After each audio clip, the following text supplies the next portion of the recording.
Hello viewers, तो finally आप आ गए हैं अपनी आखिरी या फिर तीसरी तिमाही में, जो सबसे ज्यादा चैलेंजिंग और एक्साइटिंग टाइम होता है। और ये स्टार्ट होता है 28 हफ्ते से लेकर 40 हफ्ते तक, या जब तक आप डिलीवर नहीं हो जाते, या फिर हम इसको कह सकते हैं 7वां, 8वां और 9वां महीना। इस दौरान आपका बेबी बहुत तेजी से बढ़ रहा होता है, उसमें बहुत सारी चेंजेस आ रही होती हैं और साथ साथ आपकी बॉडी में भी बहुत सारी चेंजेस आ रही होती हैं। तो मैं हूं doctor Reem Khan, obstetrician and gynaecologist, और ममता चैनल की इस वीडियो में हम आज बात करेंगे इन सारी चेंजेस की। इस दौरान आपको किन चीजों का ख्याल रखना चाहिए, आप क्या कर सकती हैं और आपको किन चीजों से एहतियात करनी चाहिए, यानी कि डूज एंड डोंट्स। और साथ ही साथ हम लेबर या दर्दों की तैयारी की भी बात करेंगे। तो अगर आपको हमारी ये वीडियो पसंद आए तो प्लीज हमारी इस वीडियो को लाइक करें और हमारे चैनल को सब्सक्राइब करें। सबसे पहले हम बात करेंगे कि बच्चे के साथ हो क्या रहा है। जैसे कि हमने बताया कि बच्चा आपका वजन तेजी से बढ़ा रहा होता है तीसरी तिमाही में। तीसरी तिमाही के शुरू में बच्चे का वजन होता है 1 किलो, जो कि बढ़ के तीसरी तिमाही के एंड होने तक 2.5 से 3.5 किलो हो जाता है। तीसरी तिमाही तक बच्चे की सारी हिस्सों ने काम करना मुकम्मल तौर पे स्टार्ट कर दिया होता है, जिसमें नाक, आंख, कान, हत्ता कि ये कि बच्चा अपना अंगूठा भी मुस्तकिल चूस रहा होता है और उसके अलावा पलके भी झपका सकता है। इसके साथ साथ ही बच्चा अपने पैदा होने की पोजीशन भी बना लेता है। कुदरती तरीके से सबसे बेहतरीन पोजीशन सर से पैदा होने वाली होती है, क्योंकि सर की हड्डी सबसे ज्यादा सख्त होती है और दर्दों में वो बच्चेदानी के मुंह पे जोर डाल के आराम से दर्द लाती है। कभी कभार बच्चे आड़े भी रह जाते हैं, जिनको कहते हैं ट्रांसवर्स लाइक। कुछ बच्चे उल्टे भी होते हैं, जिनको ब्रीच पोजीशन कहते हैं। बहरहाल आखिरी तिमाही में आपने ये भी सुना होगा बहुत कॉमनली कि बच्चे ने अपनी जगह छोड़ दी है, यानी कि बच्चा अब पहले तो सर से था ही था, लेकिन अब वो मजीद हड्डी में आ चुका होता है और ऊपर से पेट खाली हो चुका होता है। बच्चा अपनी हड्डियां और पट्टे बढ़ा भी रहा होता है और उनको मजबूत भी कर रहा होता है। इसलिए आपको चाहिए कि अपनी खुराक का खास ख्याल रखें, दूध दही का इस्तेमाल करें, कैल्शियम की दवाई लें और आयरन की टैबलेट भी जरूर इस्तेमाल करें। बेबी की मूवमेंट दूसरी तिमाही के मुकाबले में अब थोड़ी डिफरेंट महसूस होती हैं, क्योंकि अब उतनी जगह नहीं होती है और बच्चे का साइज भी काफी ज्यादा बढ़ चुका होता है। इसीलिए अब आप ये देखेंगी कि आपको उसके हो सकता है हाथ या उसके पांव की मूवमेंट महसूस हो, लेकिन वो पूरा गोल घूमता हुआ ना महसूस हो। लेकिन सबसे इंपॉर्टेंट चीज तीसरी तिमाही में होती है कि आपको अपने बच्चे की मूवमेंट पे नजर रखनी होती है। आप कोशिश करें कि दिन में काउंट कर लें कि कम से कम बच्चे ने 10 दफा मूवमेंट की हो। और वो मूवमेंट काउंट करने से पहले आपको चाहिए कि आप कोई मीठा खाना खा लें या फिर कोई मीठा शरबत पी लें, जिससे बच्चों को तवाना आई जाए और आप बच्चे की मूवमेंट काउंट कर लें। दिन में 1 दफा जरूर काउंट करें, कोई एक टाइम फिक्स कर लें और फिर उसके बाद आप पूरा दिन आराम से गुजारें। तो अगर आपको ऐसा लग रहा है कि आपके बच्चे ने दिन में 10 मूवमेंट नहीं करी है, तो आपको अपने डॉक्टर के पास जाना चाहिए। हो सकता है वो आपका नॉन स्ट्रेस टेस्ट या कार्डियोटोकोग्राफ, जिसको हम CTG भी कहते हैं, वो करें। वो कम से कम हमें ये बता देता है कि बच्चा अगले 1 हफ्ते तक बिल्कुल ठीक रहेगा। इसके अलावा अगर आपका बच्चा बहुत ज्यादा मूवमेंट कर रहा है तो भी ठीक नहीं है, क्योंकि ये कुदरती तरीका होता है कि बच्चा अगर अंदर पेट में सही माहौल में नहीं होता है तो तब भी वो बहुत ज्यादा मूवमेंट करता है। या फिर अगर आपको ऐसा लगता है कि जैसे मूवमेंट पहले हो रही थी उस टाइप की मूवमेंट अब नहीं हो रही, थोड़ी डिफरेंट मूवमेंट है, तो भी आपको डॉक्टर के पास जाना चाहिए। तो अब हम बात करते हैं कि माँ के अंदर क्या क्या हो रहा है। तो सबसे पहली चीज ये कि माँ का और बच्चे का वजन बढ़ने की वजह से माँ के जो दर्द हो रहे हैं जिस्म में, टांगों में, पेट में, कमर में, वो ज्यादा बढ़ जाते हैं। उसके अलावा रात को नींद भी नहीं आती। अब इन सब चीजों के लिए सबसे बेहतरीन हल ये है कि आप दिन के अंदर चाकू चौबंद रहें और एक बहुत कंफर्टेबल जूते पहने। उसके अलावा जब आप रात को सोने के लिए जाएं तो एक वार्म बाथ ले लें। देन आप मसाज करा सकती हैं, हीटिंग पैड रख सकती हैं और अब आप पेनाडोल की गोली भी खा सकती हैं। सेफ। तीसरी तिमाही में माँ को ब्रैक्सटन हिक्स कॉन्ट्रैक्शन शुरू हो जाती हैं, जो कि इरेगुलर होती हैं, यानी कि वो एक पाबंदी से टाइम पे नहीं आएंगी, हल्की होंगी और थोड़ी देर आके फिर चली जाएंगी। ये आपको होती रहेंगी, ये असल में तैयारी करा रही होती हैं लेबर पेन्स की, दर्दों की। तो अगर ये आपको आ रही है तो इसमें परेशान होने की जरूरत नहीं है, ये एक कुदरती अमल है।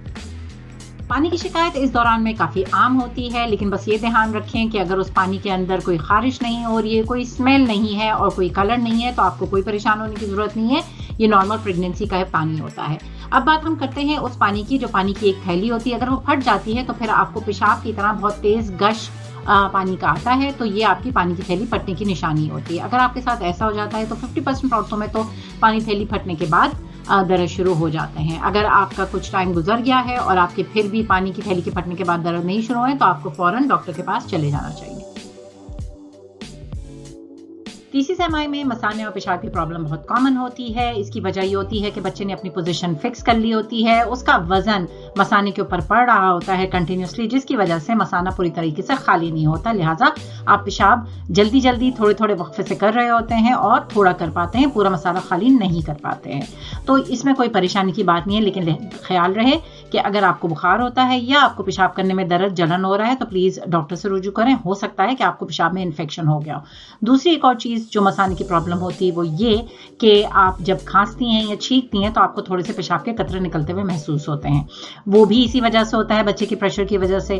उसके लिए सबसे अच्छी चीज होती है कीगल्स एक्सरसाइजेस, जो हमने अपनी दूसरी वीडियोस में शेयर करी हैं। अगर आपको ये प्रॉब्लम हो गई है तो आप कीगल्स एक्सरसाइज करें, वो आपके स्फिंक्टर को कंट्रोल करने में मदद करती है और आपके पट्टों को मजबूत करती है। वेरिकोज वेन्स ये होती हैं टांगों के पीछे उभरी हुई वेसल्स, जिनकी वजह बनती है बच्चे का वजन, जो कि नसों को ब्लॉक कर रहा होता है, जो कि नीचे से खून ऊपर की तरफ ला रही होती हैं। इसके लिए सबसे इंपॉर्टेंट चीज़ ये है कि आप ज़्यादा देर खड़ी ना रहें। जब भी दिन भर टाइम गुजारें तो वो चलते फिरते गुजारें। कंफर्टेबल जूते पहने। जब भी बैठें या लेटें अपनी टांगों को ऊपर किसी तकिए के ऊपर रख के लेटें। और उसके अलावा प्रेगनेंसी के स्टॉकिंग्स भी मिलते हैं, वो स्टॉकिंग्स इस्तेमाल कर लें। छाती में होने वाली चेंजेस में शामिल है छाती का भारी हो जाना, छाती का कलर डार्क हो जाना, उसके अलावा छोटी छोटी गुठलियों का बन जाना, साथ ही साथ छाती से एक ट्रांसपेरेंट लिक्विड जिसको कोलोस्ट्रॉम कहते हैं वो भी आना शुरू हो जाता है, जो इम्यूनोलॉजिकल एजेंट से भरपूर होता है और बच्चे की पहली खुराक के तौर पे बेहतरीन होता है। डिप्रेशन, एंजाइटी, परेशानी इस दौरान में बहुत कॉमन है। जाहिर बात है क्योंकि आप एक बहुत बड़ी चीज से गुजर रही हैं, बहुत बड़े टाइम से गुजर रही हैं। कोशिश करें अपनी फ्रेंड्स एंड फैमिली से डिस्कस करें। एंटीनेटल क्लासेस मिलती हैं, वो भी बहुत एक अच्छा आइडिया होता है कि आप उसको ज्वाइन कर लें। अब हम बात करते हैं कि आपको रूटीन एग्जामिनेशन के लिए अपने डॉक्टर के पास कब कब जाना पड़ता है। 28 से लेकर 36 हफ्ते तक हम हर 2-2 हफ्ते पे मरीज को बुलाते हैं। बच्चे का साइज चेक किया जाता है, आपका ब्लड प्रेशर चेक किया जाता है, आपका वजन चेक किया जाता है, बच्चा सही से बढ़ रहा है ये चेक किया जाता है। उसके बाद 36 हफ्ते से लेकर जब तक कि आप डिलीवर नहीं हो जाती आपको हर हफ्ते बुलाया जाएगा। इस दौरान में आपके बच्चे का मुआयना किया जाएगा, आपका मुआयना किया जाएगा और आपकी हड्डी का भी एक मुआयना किया जाता है, जिसमें यह अंदाजा लगाया जाता है कि बच्चा इस हड्डी से नॉर्मल तरीके से पैदा हो सकता है या नहीं। किन सूरतों में आपको फौरन हॉस्पिटल जाना चाहिए? सबसे पहले अगर आपको दर्द आने शुरू हो जाए, ये दर्द ऐसे होंगे कि आपकी कमर से आगे की तरफ आएंगे, आपका पेट पत्थर की तरह सख्त हो जाएगा और ये दर्द रेगुलर इंटरवल से आएंगे। अगर ये दर्द आते हुए आपको 2 से 3 घंटे हो गए हैं और आपको पाबंदी से दर्द आ रहे हैं तो आपको फौरन हॉस्पिटल जाना चाहिए। अगर आपको बहुत शदीद पेट में दर्द आ रहा है, ये दर्द ना आ रहा है ना जा रहा है बल्कि कंटिन्यूस एक शदीद दर्द है, आपको फौरन हॉस्पिटल जाना चाहिए। माहवारी वाली जगह से पानी का जाना या फिर खून का जाना, उल्टी या मतली होना, सर में दर्द या चक्कर आना, बुखार होना, बच्चे की मूवमेंट कम या ज्यादा होना, किसी किस्म का चेंज आना मूवमेंट में या फिर मसाने का इन्फेक्शन। तो ये तो वो सारी वजूहात थी जिनकी वजह से आपको हॉस्पिटल जाना चाहिए। और इस वीडियो में हमने वो सारे तरीके शेयर किए हैं जो तीसरी सहमाई में, जिनसे आपको अपना ख्याल रखना चाहिए, अपने बच्चे का ख्याल रखना चाहिए, अपनी टाइम को एंजॉय करना चाहिए और एक चैलेंजिंग टाइम के लिए अपने आप को तैयार करना चाहिए।